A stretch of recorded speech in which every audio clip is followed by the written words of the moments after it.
8টা বেজে গেছে মা, 5 মিনিট আর। Good morning guys. ওমা ঘরটা গোছাও তো। হ্যাঁ হ্যাঁ গোছাচ্ছি। So beautiful, so elegant, just looking like a wow. এই বাবু জলের বোতলটা দে তো। হ্যাঁ মিতা, এই শোন না রে, কোথাও প্লিজ বেরোই না, চল না রে, কত দিন হয়ে গেছে কোথাও যাই না ভাই। আমার বরকে আমি কিছু একটা বলে দেবো অপর্ণাদির বার্থডে, নাহলে অপর্ণাদির শরীর টরীর খারাপ হচ্ছে, আমি ম্যানেজ করে নেবো, প্লিজ তোরা প্ল্যানটা তো কর। গড়িয়াহাট না ভাই, গোলপার্কে আমার পিসি শাশুড়ি বাড়ি, আমি ওই রিস্ক আমি নিতে পারবো না। অর্থে তো আরোই না ভাই, আমার বাকি সব ওই শ্বশুর বাড়ির গোষ্ঠী সব ওই নর্থ কলকাতায় থাকে, একদমই নয়।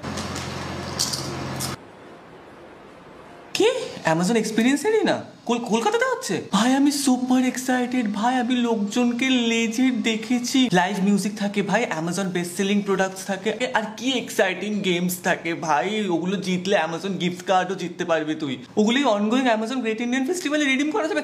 সিরিয়াসলি এটা কি ফাইনাল প্ল্যান বানার? প্লিজ অন্যবারের মতো এটাকে ক্যান্সেল করিস না। এই বাবু আমাকে 500 টাকা ট্রান্সফার কর না। 200 টাকাতে কি হয় আজকাল? 200 টাকাতে কিছু হয়? আচ্ছা শোন, যদি ঠাকুমা জিজ্ঞেস করে যে আমি কোথায় গেছি, তাহলে বলবি অপর্ণা কাকিমার শ্বশুর আর শাশুড়ির অ্যানিভার্সারি আছে, ঠিক আছে? মনে থাকবে তো? হ্যাঁ হ্যাঁ চলে আসবো তাড়াতাড়ি, আসছি।